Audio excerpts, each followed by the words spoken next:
Hey yo! Come in. It's WrestleMash time with a couple of bad guys. I'm Paul, as always, and we're here to take you through, obviously, as usual, a less serious take in this week's Going On Wrestling. But first, let me tell you about this podcast. Brother!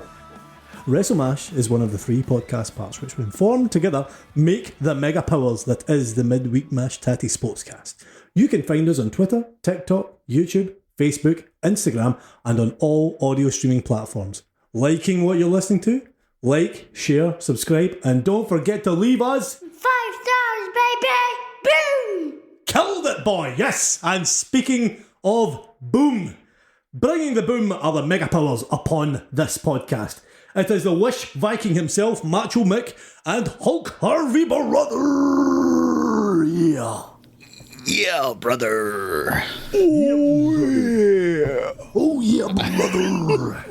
Well, questions immediately off the bat, lads. Mick, which would you rather take as a wrestler? A power slam from a silverback gorilla or a drop kick from a kangaroo? Fuck kangaroos. I'm taking the power slam. Taking the power slam for the silverback? Kangaroo will kick me into next week, man. Literally can kick your guts out, man. You ever seen that video of that kangaroo getting punched by a guy, man? Aye. He just totally no-sells the punches. He's like, you don't meant to punch me. It's absolutely mad, because obviously the kangaroo's got a hold of the guy's dog. I think I would just say, no, keep the dog, mate. It's your dog now. Just feed it once a day, pal. It's alright. And it's your dog now. That's your dog. But It's your responsibility, old obviously champion. in Australia, everybody's a bit harder though, so fair play to him. Harvey, here's a question for you in a wrestling sense though. Who would you rather have a Twitter feud with? Jim Cornette or the Iron Sheik? One's going to rant like fuck, one's going to type in capital letters. Or maybe they're both going to type in capital letters, aren't they? Oh, good. I don't know. Jim Cornette. Jim Cornette, be banterous at least, Aye. He holds a bit of a grudge there. Oh, aye. If you upset Jim Cornette once, he does. Me personally, I'd go with Sheik just for the laugh. just for the shits and the giggles. Fuck are you, Bubba? He would just get it stinking. You think that man actually thinks in capital letters? Like every thought in his head is just in size 23 bold fucking letters. I can totally picture him in a nursing home in a few years, just shouting at everybody. Just losing the place. He's some guy, man. Some guy. Well, lads, on this week's show, new AEW champions, Jerry McDevitt's response to the MLW lawsuit. We're going to get into that. We're going to talk about some William Regal. It is the return of the Rastlin Duels this week. Would you believe it, guys? They're back. And then we're going to talk about the rules for Control Your Narrative Wrestling, which, if you've not heard, this is going to be a treat. To return to kind of standard kind of ways, Michael, would you please ring that bell? And diddle-diddle-doodly. Thank you.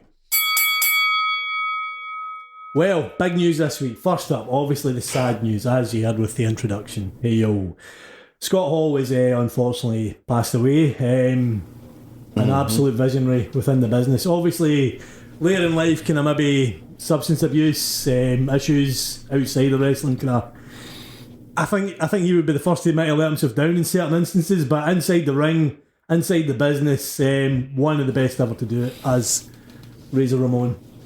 Obviously in WCW as Scott Hall as part of the NWO. Any kind of happy memories of Razor Ramon, Scott Hall, guys? Quite possibly one of the best big guys to never win a world title, man. That would be very fair. One of the guys that kind of laid the foundations and the blueprint for a big bad guy in pro wrestling. Literally was called the bad guy. Aye, him and Nash were absolutely tremendous, man. I loved watching them. At the time when I got into pro wrestling, they had just went to WCW. So like I watched that whole. My introduction to pro wrestling was really the initial run of the NWO. Yeah. Right, aye. Aye. So you had Hulk Hogan with a Just for Men beard carry on going on. See, you look back, that beard was absolutely scandalous, wasn't it? Scandal. Aye. Aye, that was the absolute heyday of pro wrestling, man. It was crazy then. And then man. obviously It that was leading into right the in front Monday Night of you. Wars and everything. Just that was a good time to be alive. It was interesting. I would actually argue that he was an early champion for the light heavyweight wrestler, by the way, because one of my oldest memories of Razor Ramon was the feud with the 1-2-3 kid, who obviously went on to be X-Pac, where it was he was just the kid then, and he was kind of seen as enhancement talents at a jobber, and he beat Razor Ramon. Like Razor Ramon bet money that you're not going to pin me, I will give you this kind of money if you beat me, and obviously he moonsaults and he wins, and that's like the first time on big American TV that I can ever remember a smaller wrestler looking good against one of these kind of massive, big, muscle-bound guys. So I would argue that he's actually his impact is everywhere within wrestling. Aye, 100%, man. Aye, absolutely. And obviously, I mean, just NWO, as you say. Harvey, mate, what about the ladder match? You ever see the ladder match with Bret Hart? You ever come across that? Probably have. I just don't remember it. It was in a... Oh, wait. Owen Hart. You're not talking about the WrestleMania. Oh, that was with Shawn Michaels, wasn't it? Oh, sorry, I've got that totally wrong. But it's because Bret Hart was the guy that's kind of seen as the guy who created the ladder match. But the ladder match I'm actually thinking about, my mistake, is the Shawn Michaels one. I was a bit confused. I wasn't what to say it, but I was confused. I was like, oh fuck, I don't care anything about this. I said it, and then I read him going, "There's something not right about that statement, Paul. You've said something wrong." Well, I just failed successfully because Go ahead. You jumped on it. You jumped on it correctly. I know Shawn Michaels. I know the Shawn Michaels one. I don't. You've seen it more than me, obviously. Aye, quality. He's amazing, man. Aye. One of the greatest. Oh God, one of the best. Aye. Aye. So obviously, gone but not forgotten, legend of the business. Sleep tight, mate. Sleep tight. To move on to current affairs, obviously here, new AEW Women's Champion, as just as we suggested it probably would be, Thunder Rosa won big in her hometown. Biggest takeaway of the event for me, lads, that Dynamite St Patrick's Day Slam was the biggest star was the crowd. They were incredible, man. What a noise they made all night long. Everything. There was a couple of times they went a bit flat. Aye, but then there's only so much breath in lungs, Mick. Well, aye. These guys were going nuts at everything. Like the Hardy cheer, anytime Jeff Hardy did anything. The highs were no doubt high. They were a cracking crowd when they got going, but I felt like they let themselves down a couple of times. You reckon? I don't know. I would respectfully disagree there. I've got to say, I was very impressed with them as a wrestling crowd. Better than last week's crowd for the AEW show, certainly, who felt very sort of. I'm in the camp that if a pro wrestling crowd isn't into a particular match, then rather than sit silently, they should just do some chants for shits and giggles. They should always be making noise. I know noise is obviously better than no noise. Like apathy is probably the worst thing in a pro wrestling crowd. Certainly, I would agree with that. But big Dynamite anyway, lads. Obviously, the Jericho promo with the. I mean, what do we think of that? Loved it. I'm not a wrestler. We're not just simply wrestlers. We are sports entertainers. And the boos were. You couldn't. It was nuclear. You couldn't get a worse word than an AEW. Aye, you couldn't do anything more heelish in AEW. It is amazing. I love it. I would argue hitting Tony Khan with a chair in public is less dangerous than saying the S word. Oh man. In an AEW ring. Referring to themselves as the sports entertainers was just perfect man. That's the thing, Chris Jericho knows exactly how to right. fucking play that crowd, you know what I mean? Like, he's got that experience and he's like, you know what, I'm going to get right on. You could see it in his face the minute he said it. His eyes just went, aye. Fucking got him. Done it again. I don't think there's a better, kind of proper cheesy heel than Chris Jericho ever. I love it. I love how cheesy and comic he is as well. There is so much potential with this new stable. That 2.0, obviously they're not going to be called 2.0 anymore. They're absolutely hilarious. And that was even better. Like, their stupid names from Bad Creative And then he gives them the most ridiculous nicknames. Daddy Mac and Cool Hand Ange, wasn't it? we only use our real names in this stable. Jake Hager, Daniel Garcia, Chris Jericho. His name, of course, is Chris Irving, not Chris Jericho. It's just classic comedy Jericho, man. Oh, man. It was epic. I love how you go for that, and then you get to William Regal's kind of bit in the show. Total polar opposites, wasn't it? Just won it. It was the opposite end of the scale, but both equally fantastic. Yep. I mean, if you were to ask me what was my favourite moment of the show, it was the end of that tag match with Moxley and Danielson in Utah. Wheeler Utah kind of rolls back in the ring to kind of offer himself up to this new kind of stable of violent gentlemen, if you will, and Regal bitch slaps him. Absolute beauty. Just about broke his jaw. Oh, man, it was perfect. Offers his hand out. Wheeler Utah offers his hand out to shake. Regal kind of looks at it and then slaps the taste out his mouth, and then as Wheeler Utah takes it, he rears back up into Regal's face, and then all of a sudden, I love how they filmed it with the camera angles. They zoomed it's in. the dogs of hell man. Just appear at either side, smiling, as if to say, "Do something, please, do something." It was honestly perfection. Both that and the Jericho promo was just pro wrestling theatre at its absolute best, but for totally different reasons and the complete polar opposites of the scale. I absolutely agree. It was a fantastic episode of Dynamite for that reason alone, for those two segments. It's getting to the stage now where there's that much good stuff outside the world title picture that you don't even... I mean, we spoke for 5 minutes about this episode, but yeah, the opening match was a cracker as well, with Hangman Page, Jurassic Express. But a shocking and kind of decision in the old booking, though. Your tag champs and your world champion get beat in a 6-man. I think it's sound booking. When you think about it like that, I mean, some would say that's quite a risky kind of move, isn't it? Kind of putting over. The thing is, Adam Cole's obviously lost at the pay-per-view in his attempt at taking the title for Hangman. If you have them go in and beat Cole and Red Dragon, then that's the nail in the coffin. You can't go back to that well for a long time after that. True. You've so to have them take the win, it keeps the storylines moving. It means that you can do multiple variations of that match, whether it's working out through them in singles matches, whether it's different tag matches, another trios match. You know what I mean? There's a lot to work with there. It keeps the story alive. Aye, that's true. And also, it puts over the 6-man strength of Adam Cole and Red Dragon, obviously, as well. Aye, and I think that's going to lean into 6-man titles soon. And that's worth noting that they're talking about trios again. They haven't really mentioned that phrase for a wee bit. They're starting to talk about trios again.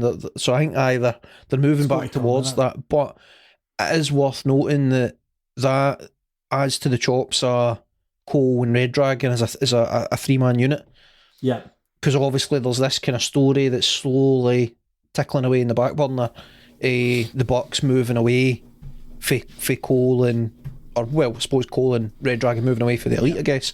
Aye. So that's like another wee feather in the cap there, because it's cementing them as a 3-man team and sort of pushing the Bucks and outside a wee bit more. Aye. I mean, it's continuing on in the 3-man kind of part of what did you think of the House of Black again, by the way, on Rampage? They need a feud.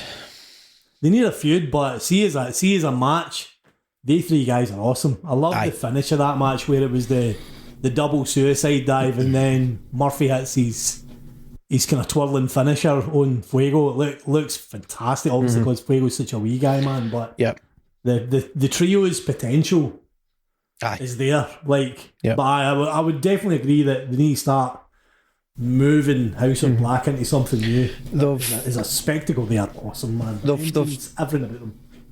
They've cemented their position as like a faction, as like, you know what I mean, they're not to be messed with. They've made that clear. All 3 of them showed their abilities in the ring. Knew they're at a point where they need a proper storyline. They need a feud. They need something to sink their teeth into, because the stuff with Death Triangles did no matter until. Well, I mean, to be fair, there's every chance that's what they go back to once the wee fella's back, Ray Phoenix. Once Phoenix is fat again. They might very well go back to that, but they can't just sit about and wait for that. They need to give them something to work with. Aye, need something to kind of dig the old teeth into, as it were. Just to quickly move back to William Regal, did you happen to catch his podcast with Chris Jericho? Not as of yet. No. I did read some of the stuff that's came out for it though. I read about it a wee bit. It's a two-parter it's been turned into, because I think they did what we do. They got carried away with speaking. And they were there forever. So I mean, snippets of this. What a lovely guy this guy is, William Regal, honestly. It turns out that there was a lot of truth in what he was saying in his first promo, kind of talking about, I'm no long for this world. I've got a lot of, like, obviously he was kind of hinting towards, like, he's maybe not as healthy as he once was, which, I mean, he's now come out and says he's actually healthier than he's been in the past 5 years, but see the issues this man has had to deal with, like, in recent history, like heart issues, spinal fluid getting drained, contracted sepsis in his leg, thought he was going to have to have his leg amputated. Oh, he's been through the wars, man. He's been through the wars. 2 operations on his neck. Aye, his neck. Obviously, apparently he wrestled with a broken neck through most of the 90s. Yep. Which is crazy. I mean, a broken bloody neck. There was chatty, a massive ball of calcium, like a calcium deposit, was basically fusing his neck together. And if his body hadn't done that, if that kind of freak thing hadn't happened, then there would have been nothing holding his neck together, and he would probably have killed himself in a match. I think that's what they're saying. It's amazing that he was alive. The doctor opened him up and said, "Don't understand this." Like, the quote I read from the doctor was that the only time he'd ever seen something like that before was in a guy that was already a paraplegic. I mean, that's honestly, it's a gift that we've still got this guy in the world, and his wrestling brain, and he's such a humble, lovely guy. Like he is so happy with his position in wrestling history. He's so proud of how Bryan Danielson's kind of love for him and talking about him has kept his name alive in wrestling. Obviously, all his ties to all these kind of great wrestlers over the past kind of 10, 15 years. I mean, he nearly broke down crying a few times during the podcast, so he did multiple times, just talking about how much he cared about his impact, like the things that Danielson did for him in the match that they had together. Obviously, I think Regal wrestled basically with one arm in that match and with half a leg. Like, it's honestly, man, what a guy. It's great that he's with AEW, certainly. They've won a watch getting him in, and you can see already Wheeler Yuta was just some wee guy in a faction. Knew everybody's talking about Wheeler Yuta. Like, it shows you the effect that this guy have. I'm really genuinely excited to see where they go. Absolutely. All these potentially great wrestlers are going to have much more of a chance. Yep. Like, it's crazy. Absolutely crazy. Do you want a wee laugh though, lads? Go for it. Well, because obviously we've had some kind of serious part there. So, the rules for Control Your Narrative Wrestling have been released. Will we go through them, lads? Because there are 8 rules. I read the rules, and I have questions. So, number 1, you are in control. Rule number 2, you are in control. Same as rule number 1. 3, fights end when you tap out, get knocked out, can't stand or quit. Sanctioned, in inverted commas, matches can end via pinfall. Number 4, standard, in inverted commas, professional wrestling rules apply for sanctioned, in inverted commas, matches. Chaos ensues in the project pit. Number 5, no #super kicks, no #tope suicidas, and no #Canadian destroyers. Number 6, this is my favourite, the fight isn't with your opponent, it is with yourself. Rule number 7, fights will go on as long as they have to. Sanctioned matches at their times. And number 8, if you want to #control your narrative, you have to fight. Now tell me if you've seen Fight Club without saying I've seen Fight Club. Aye. Wow. Is there anything other than like this kind of stuff, right? Is there anything actually official out there as to like EC3 or somebody like explaining what the hell is going on? Because I would love to pick their brains as to ask what they were smoking when they wrote these 8 rules down. That says to me that they're kind of going for a kind of shoot fighter sort of scenario, but like, I mean, like, is that what they're doing? Is it just a funny rule set for some pro wrestling, or again, like, tell me you like Fight Club and Raw Underground without telling me you like Fight Club and Raw Underground. Now, we've seen Raw Underground on Raw and it was terrible. It was terrible because it's wrestling. We know it's what. Just no. You can't. I'm sorry, lads. It's stupid. You can't get away with it. Well, it's hard. It's very difficult to get away with a sort of shoot style, like proper shoot style, fully committed kayfabe shoot style. Knew that kayfabe really isn't a thing. But back in the early 90s, you could do that and fans would buy into it. They would think that they were watching a real fight. But nowadays, it doesn't fly so much. So I don't know how this is going to play out. It is awful. It's awful. Rule 9 could even be hire folk who are pretty much blackballed for everyone else as well, because some of the names announced, like Austin Aries, etc., like. Wait, there's hold on, question before you go any further. Whatever happened to Austin Aries? He's an absolute.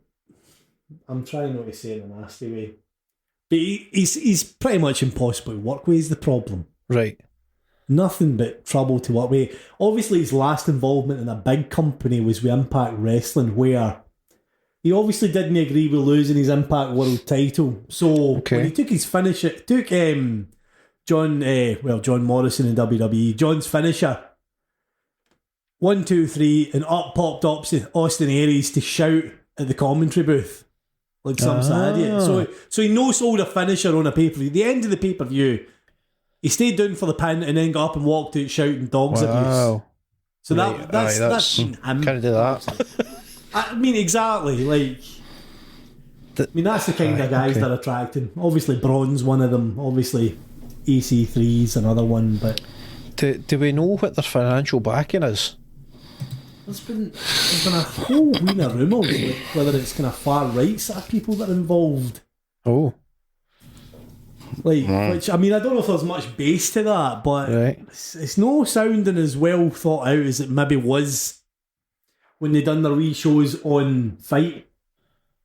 Like, obviously they done their Control Your Narrative 2, and it was all, it's edgy, it's very cool and all this. But it's starting to unravel quickly, I would suggest, as far as a weekly promotion goes. So it might be like must-watch TV just to watch it implode then. It could be good car crash TV. Aye, good for the wrong reasons.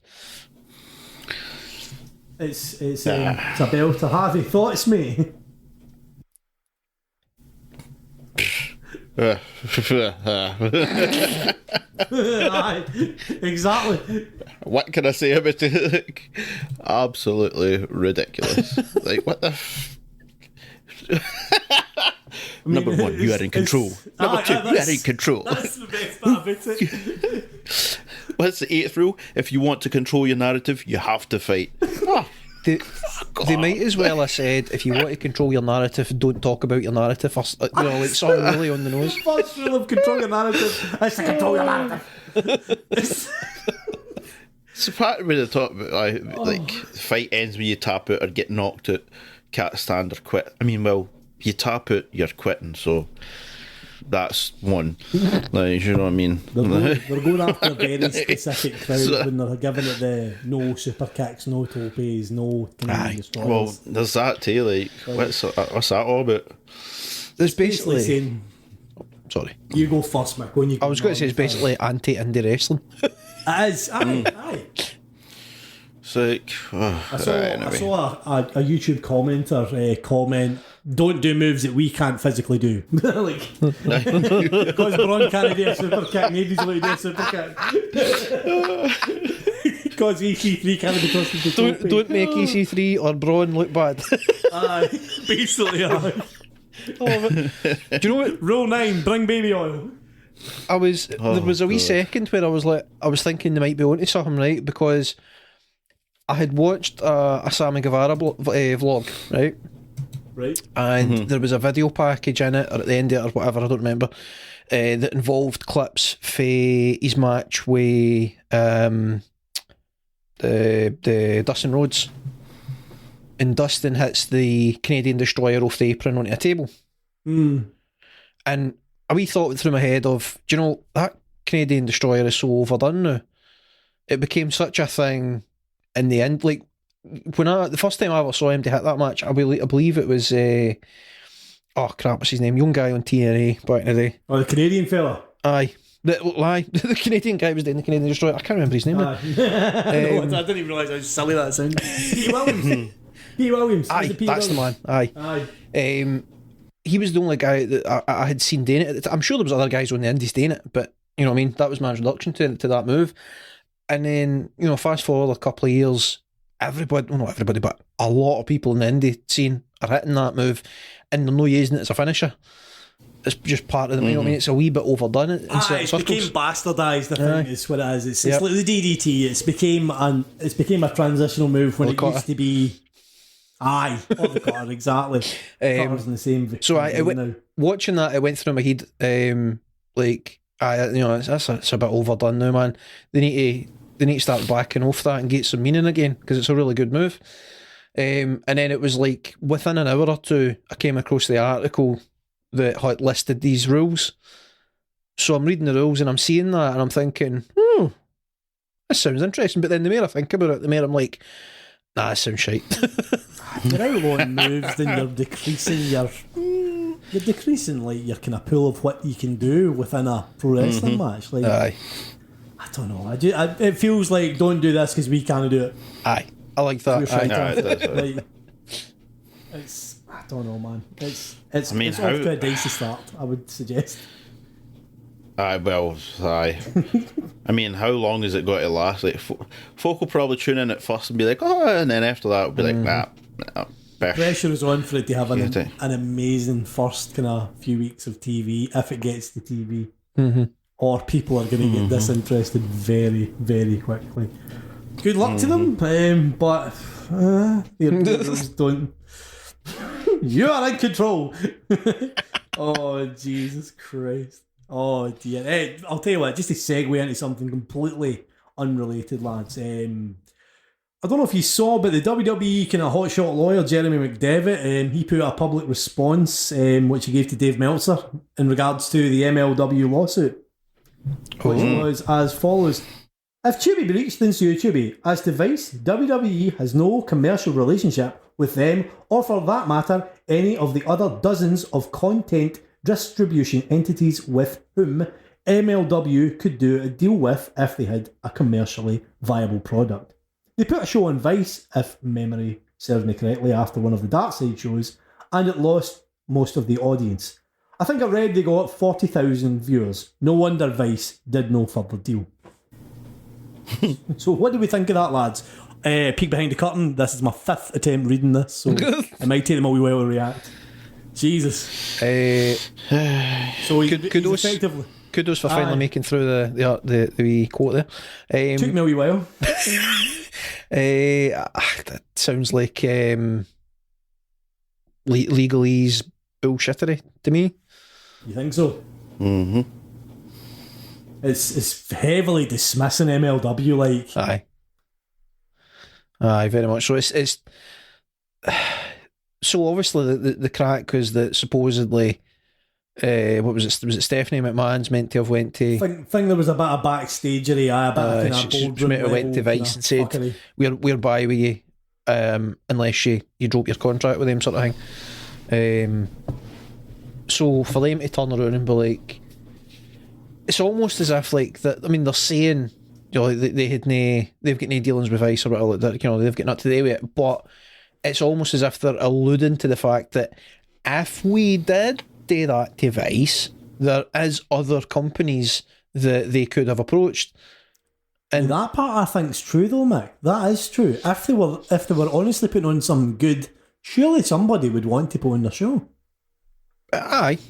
See, the thing is, it's effectively a loophole, right? It's a strong enough argument that makes enough sense that might just hold enough weight to get them through the lawsuits. But the fact of the matter is, the point at hand, WWE should not be doing this kind of espionage. Like, they shouldn't be going out there and destroying contracts. They should be fostering the pro wrestling industry. Like, they've got themselves up on this pedestal and they think they can't be touched. So why should they not be helping the rest of the industry out and helping build it up so that their position looks even stronger? But yet they've still got this mentality of everybody's out to get us, so we need to get them first. Kill the business, kill the competition. Well, funnily enough, you'll find the actual legal response from the legal team to the court. They're wanting it dismissed effectively the case. They're wanting it thrown out, right? And they've cited obviously that they don't have AEW. Obviously, they're saying they don't have a monopoly in the business, and the birth of AEW proves this. AEW winning a massive contract on TV proves that they couldn't possibly have a monopoly on the business. They've also said there are plenty of companies such as JPW, Impact, Ring of Honor themselves who have done their on-demand services and questioned why MLW as of yet haven't put up this kind of service themselves as a way of making money. Aye, but that's right. You see, what they're doing is the old look at this over here, like, while this is going on over here.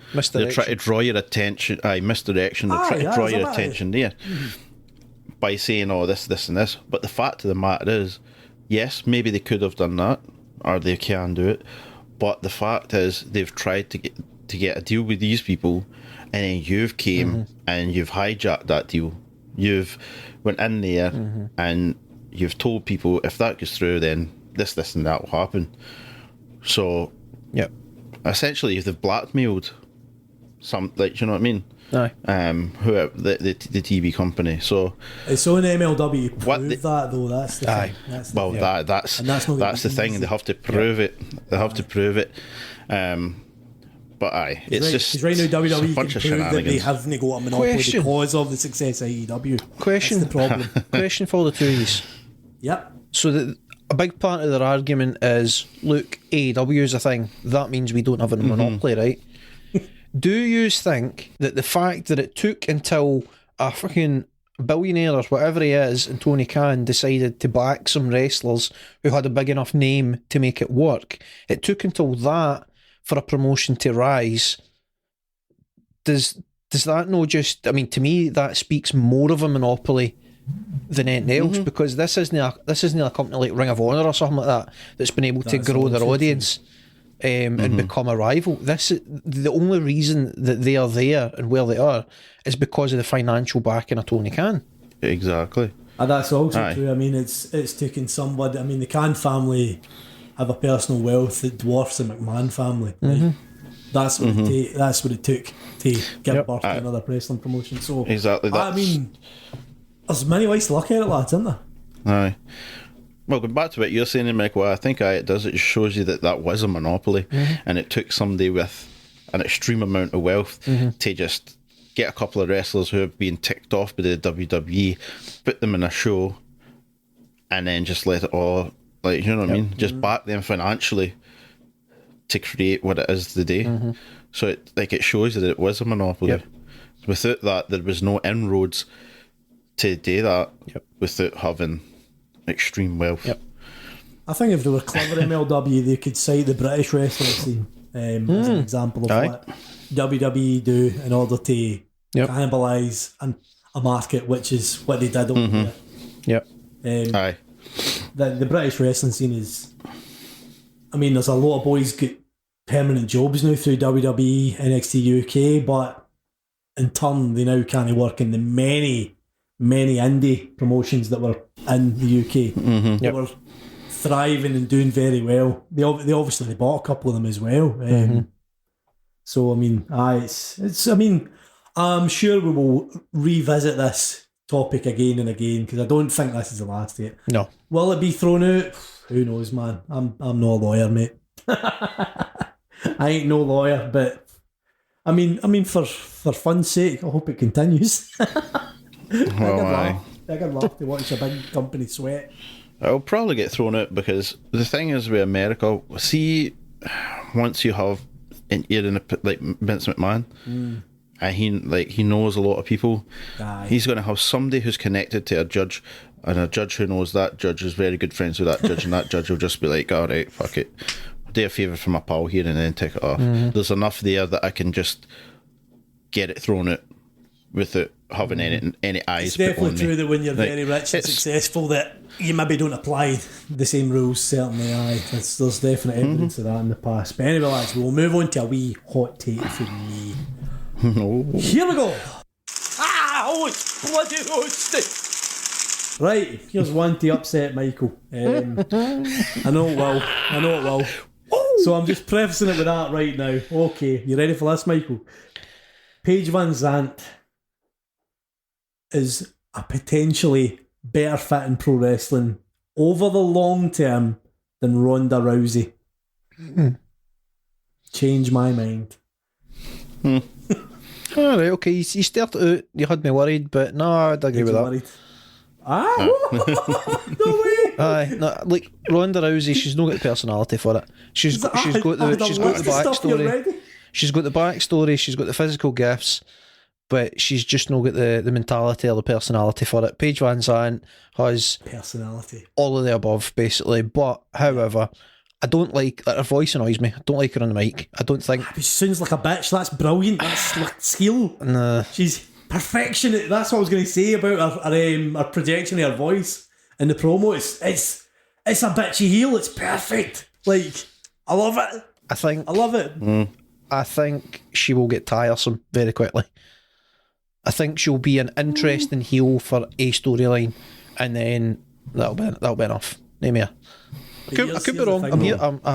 I'm here to be proven wrong. Could she be a diva in a company where they want women wrestlers? In the same way that Jericho is a sports entertainer in a wrestling company. There's potential for them to sell it that way. I tell you what, I wouldn't be too mad at her joining the Jericho Appreciation Society as a diva. I think that has legs, more so than her current storyline that they're trying to formulate. I mean, the thing that I've kind of got here in my wee list, because I was ready for you to come for me here. I'm genuinely taken aback here. So I'd say that the combat sports background was brilliant for her, but the fact that she isn't an ex-world champion probably better so, because it means her losing isn't such a big deal. Aye. Like Ronda Rousey, obviously, MMA Hall of Famer. I mean, probably one of the best at it originally in the early kind of era of kind of women's MMA. Absolutely. Paige Van Zandt absolutely is not a legend in MMA. She's obviously a really tough lassie, and kudos for her today. And she had some success. Am I right in saying? Just maybe no too much success. She won multiple fights in the UFC. That has to be a success. Similar to Shayna Baszler won multiple fights, but wouldn't they be considered the best in conversation for one of the best? Like, she had a lot of defeats as well, didn't she? So it kind of means that you're no so bothered about her losing matches in wrestling. Aye. Which I think is a good thing because folk aren't going to go, oh, well, that's bullshit. She's a fucking trained killer. Like, she's had an MMA background, but she's no some sort of unstoppable sort of phenom. See, MMA fighter. Your argument there is perfectly valid for pro wrestling fans with a bit of knowledge about the workings of MMA and stuff. For somebody like myself, who I would consider myself a big fan of both, I'm like a diehard MMA fan, but I've been a massive pro wrestling fan since a young age. I mean, you guys know that there are certain sort of moves and moments within pro wrestling that kind of really grind my gears. Oh, they kill you, aye. They absolutely kill you, man. Basically, anything to do with submission is almost certainly going to annoy me because I want to see a submission that is a slightly watered down version of a real thing. I don't want to see something that I know for a fact is doing nothing to the opponent. There needs to be a certain amount of realism for me. So from my perspective, I know that there's probably 2 or 3 at best females in AEW currently that could legitimately hang with Paige Van Zandt in a fight. So it's going to be very interesting to see how they book her, because from a pro wrestling perspective, yes, it would be more believable and acceptable for her to get beaten than somebody like a Ronda Rousey, who's high level Olympian, world champion in MMA. It's a wee bit easier to take a Paige Van Zandt defeat. However, that being said, if they book it wrong, then it could also look a bit shit. It could totally backfire. Interesting though that our first feud appears to be Tai Conti, who was an Olympic level Judoka. Judoka, like she was part of the Brazilian Olympic team. Yep. So I think she's a is it a purple belt? I don't know. I'm not sure what belt she is. In BJJ. Oh, Tai, she's high level black belt in judo and like a blue belt in Brazilian Jiu-Jitsu, I believe. BJJ, right? So I mean, she's legit. Like, I mean, obviously she's a kind of good babyface wrestler, and she's a very, very good kind of pro wrestler. I would say. However, I'm worried about how they're going to book that. Right, and I would point to the mess that was Jake Hager versus whoever it was that he taken on. Wardlow with the cage. Was it Wardlow? Right, aye. It was awful. So they've got previous for taking the piss out of combat sports, in my opinion. For that. So if they stay clear of that, it has potential to be a reasonable first feud for Paige. Yep. But if they go anywhere near that kind of shenanigans, then I am out. You've got. I think hopefully they'll have learned for that. To get the fight cage the fuck away from pro wrestling company. WWE did it with Ken Shamrock and Steve Blackman, and it was the same. It was a sore thumb, stuck out like a sore thumb, man. It just didn't work. But I'm not gonna lie, I'm speechless that agreement came out of you there, man. I was all prepared. So my hot take, not very hot. Lukewarm take. Oh God. A take even. Never even just Lukewarm. a take. It was a man with an opinion. I was a man with an opinion. That's all I go to. My God. Wow, what a world we live in. For reference point, which submission moves do you buy within pro wrestling that you're more amenable to? Like, is it the likes of Danielson's kind of leg chokes and Moxley's bulldog choke? Aye, so bulldog choke, triangle choke, all good. Sharpshooter, nonsense. Well, or does it get a pass because it's a classic move? So I tend to let that sort of thing slide a bit more because of the history of the moves, and the nostalgia. You see somebody like Sting go for the was it the Scorpion Deathlock, right? Yeah. Like instant nostalgia, you let it slide. But I mean, I don't know if either of you have ever been in like a Boston Crab or anything like that. That shit hurts. That does hurt, by the way. Aye. I remember, see, when I was younger, me and my mates used to have submission games with one another where you would put one another in a Boston Crab or a sharpshooter and see how long it took for you to tap. Right. Anything Boston Crab is horrible. Anything that involves the spine, I'll let it slide because it doesn't take too much to contort the spine and make it really painful. Right. The thing with like see something like a figure four leg lock, right? Once you're in it, if you're in it properly, that hurts. Like, that is legit. However, the setup for the move gets me in that one because you literally have to allow yourself to be put into it. You know what I mean? Literally, isn't it? Like, so showy, man. See something like Britt Baker's Lockjaw. Lockjaw. Bullshit. Utter bullshit. I not having the lockjaw. Danielson with the label lock. Like, I mean, when it's locked in, it looks pretty legit. But again, the setup and that, like, he's not getting my arm in that position unless I'm knocked out. I'm not letting him do that to me. It's not happening. So, I have to take that. And then some, like, see, the biggest bugbear of mine when it comes to submissions in pro wrestling is the Hell's Gate. Oh, Undertaker. doing Undertaker. the Go-Go Platter. So it's a version, a really shit version of the Go-Go Platter. It's no locked in properly. Doesn't have the arm or the shoulder secured. The guy that's getting choked for that can literally just stand up. The defence for that submission is stun up. You ain't having no dead man shit. Oh, for fuck's sake. Quality, man. Quality. Right, I'll tell you what though, lads. Shall we move on to this week's Rastlin Duels? For the first time in bloody ages, we're doing a wee quiz. Return. The return. The very, very quick return. It's just a short wee quiz next week, lads. It's only 8 questions. I'm assuming there'll be a winner at the end of it. If no, well, fuck it. There's racing on soon. Recording day is Sunday, by the way, so we're very excited for F1. Right, so this week's subject, Ring of Honor. Since Ring of Honor is obviously returning to TV, apparently, and obviously you've got the Supercard coming up on WrestleMania weekend. So, who wants to go first? I really don't care. It's up to you. Who wants to take question one? Well, I'm still the champ, aren't I?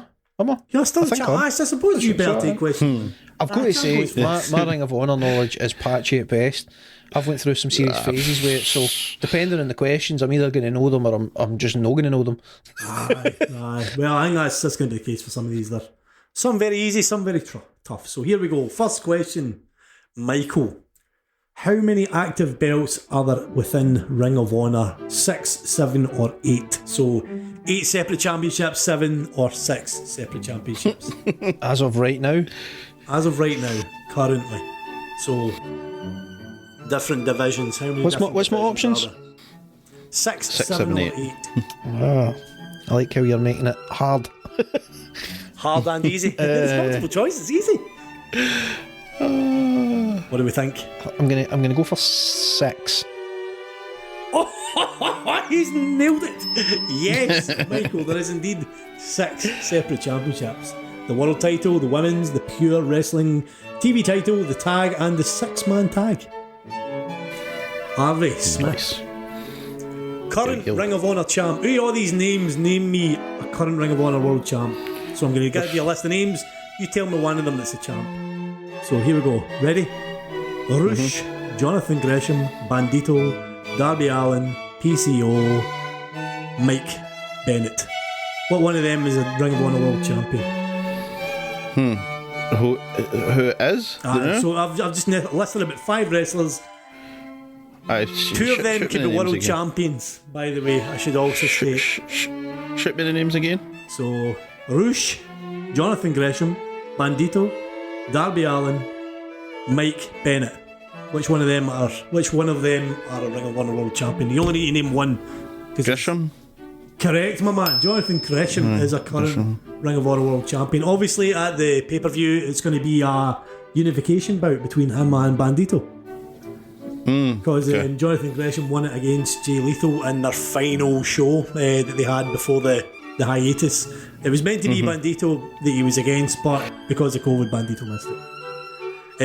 Michael. Just before you move on, is that an official interim title or is it just a bit of fuckabootery? Well, they're both world title holders, essentially. They didn't call it an interim. They've not even called it interim, right. So they're both world I didn't think they did.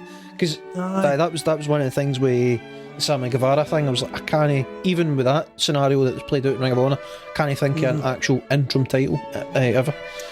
Aye, like an interim. Intro wrestling. It's just a bad word, isn't it? Right, Michael. Which company previously owned Ring of Honor? Was it Sinclair? Was it Bennett? Was it Jimison? Or was it Allen Broadcasting? Sinclair? It was indeed Sinclair. Yeah, Sinclair Broadcasting. That was the telly network that Tony Khan bought it from. Aye. We're learning. We're teaching the listeners. Harvey Smith, which current Impact Knockout wrestler is currently the ROH Women's Champion? Is it Mickie James or is it Deonna Purrazzo? Is it current? Wait. So, which current wrestler who is within the Impact Women's division is currently the Ring of Honor Women's Champion? So is it Mickie James? Is it Mickie James?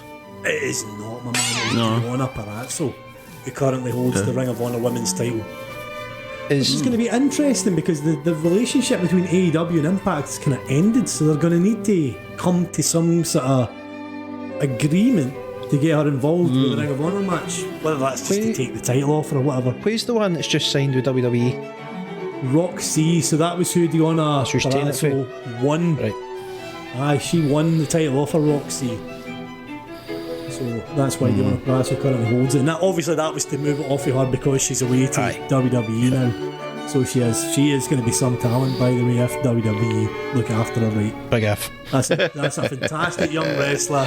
Looks like she's a gorgeous lassie, so I mean she's got that going for her in a WWE sense, I suppose. She's no blonde though. She might be fucked. Probably get fucked. the hair, Never mind. get the hair Never dye mind. and the forms for No. changing your name at the ready. Nah, dark hair, she's done. Never mind. Fuck it. Harvey. Nope. No, Michael. Other Harvey. Michael. Ring of Honor ran and sold out Madison Square Garden. True or false? Could be false. It's true, my man. When were they at Madison Square Garden? Madison Square Garden, Supercard of Honor, NJPW Ring of Honor. It was sold out before the Elite left. Was it the small arena though? No, it was the full. Was it the main? It was the big Holy arena. shit. A massive crowd turned out. Famous, of course. The event was famous for Enzo and Big Cass trying to jump in the ring from the crowd. Yeah. Apparently, it was a prearranged angle, but they forgot to tell the wrestlers.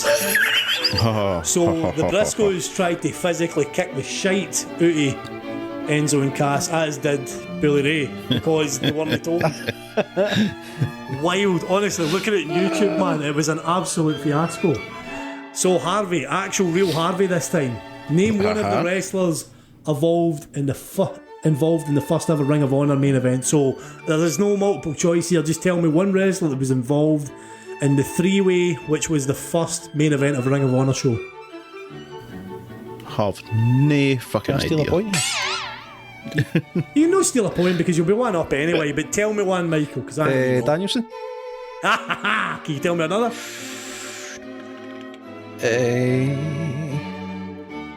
Crystal Daniels? Yes. Can you tell me the third? That was one of the things for the matches the other day with him doing It was Aye. just after when It was AEW Freddie. bought Ring of Honor, yeah. It was a triple threat. Two of them were Bryan Danielson and Christopher Daniels. The third guy, he's another one of these kind of austere kind of guys, kind of blackballed now from the industry, effectively. Don't really see him many places. I'd fling out a guess at like the Cowboy or something, man. It's low key. Oh, was it low key? Was it? Ah, it was low Okay. key. Ah, there you go. Okay, question 7. So Michael's actual question 7. This is to win it, obviously. Which tag match has been announced for the upcoming Supercard of Honor, which is the relaunch for the Ring of Honor tag team titles? This be the one that you're very excited about with the Briscoe brothers and FTR? Oh yes, yes indeed you do. Michael, you are the winner, my man. Well done. Last question, just since we're here, Harvey. Name the 6-man tag team which involved the Young Bucks and Hangman. What was their name? Do you remember? The name? Oh, I remember you telling me about this, Paul. I told you about this one. No. The name of Hangman and it's the a funny Bucks' one. tag team.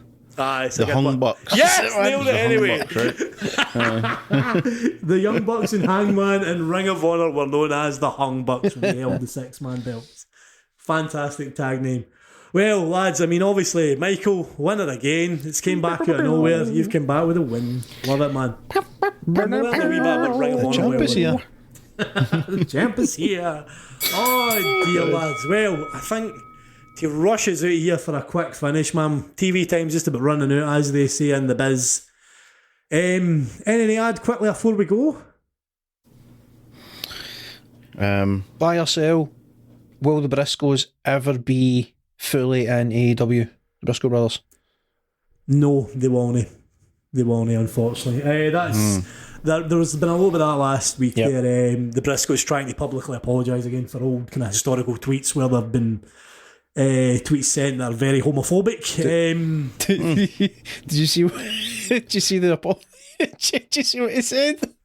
The apology. I hadn't seen the exact wording of the apology. I think it was typed in a very typical Jay Briscoe kind of way. The bit that got me was like we love everybody. No, he thought that I'm going to butcher the. I'm going to do the Lord's work, innit? I'm doing. He thought that he was doing the Lord's work. work. He was doing the Lord's work. Probably ill-advised. I think would be the best way to put that. Oh God! You see that? That's not an apology. Very, very ill-advised to claim you're doing the Lord's work. Explaining that Jesus is the reason you said something pretty offensive. Absolute balloon. But So get away with it, innit? Jesus made me do it. Jesus' work. It was Jesus told me to do it. Take me to court, man. How you going to do? How you going to argue with it? How you going to argue with me? Jesus made me do it. What do you want me to do?